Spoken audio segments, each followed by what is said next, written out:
ಕೇಂದ್ರ ಸರ್ಕಾರ ರೈಡ್ ಮಾಡಿರ್ತಕ್ಕಂಥ ಒಂದು ಕಂಪ್ನಿ, ಅವ್ರ ಮೇಲೆ FIR ಮಾಡಿ ರಿಜಿಸ್ಟರ್ ಮಾಡಿರ್ತಕ್ಕಂಥ ಕಂಪ್ನಿಗಳು ದುಡ್ಡು ಕೊಟ್ಟರೆ ನಾವು ತೊಗೋಬಾರ್ದಾಗಿತ್ತು. ಯಾಕೆ ತೊಗೋಬೇಕು ಅವ್ರ ಹತ್ರ ನಾವು?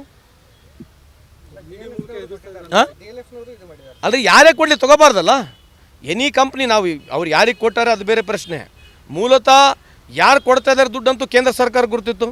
ನಾವೇ ರೈಡ್ ಮಾಡಿ, ನಾವೇ ಇನ್ಕಮ್ ಟ್ಯಾಕ್ಸ್ ರೈಡ್ ಮಾಡಿ, ನಾವೇ ಇಡಿ ರೈಡ್ ಮಾಡಿರ್ತಕ್ಕಂಥ ಕಂಪ್ನಿಗಳಲ್ಲಿ ದುಡ್ಡು ಪಡಿಬೇಕಾ? ನಾವು ಪಡಿಬಾರ್ದಾಗಿತ್ತು ದುಡ್ಡು.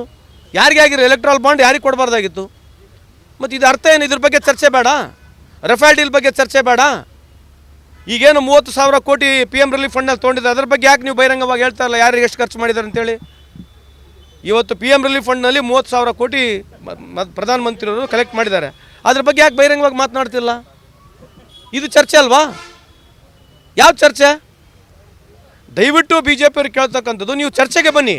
10 ವರ್ಷ ಅವಧಿಯಲ್ಲಿ ನೀವು ಏನಾಗಿದೆ, ದೇಶದ ಸ್ಥಿತಿ ಏನಿದೆ, ದೇಶ ಎಷ್ಟು ಸಾಲದಲ್ಲಿ ಹೋಗಿದೆ, GDP ಬಗ್ಗೆ ಮಾತನಾಡಿ. ಬೇರೆ ರಾಜ್ಯಕ್ಕೆ, ಬೇರೆ ದೇಶಕ್ಕೆ ಹೋಲ್ಸ್ಕೊಂಡು ನೋಡೋಣ. ನಾವು ಬೇರೆ ದೇಶಗಳ ಬಗ್ಗೆ ಹೋಲ್ಸ್ಕೊಂಡು ನೋಡೋಣ.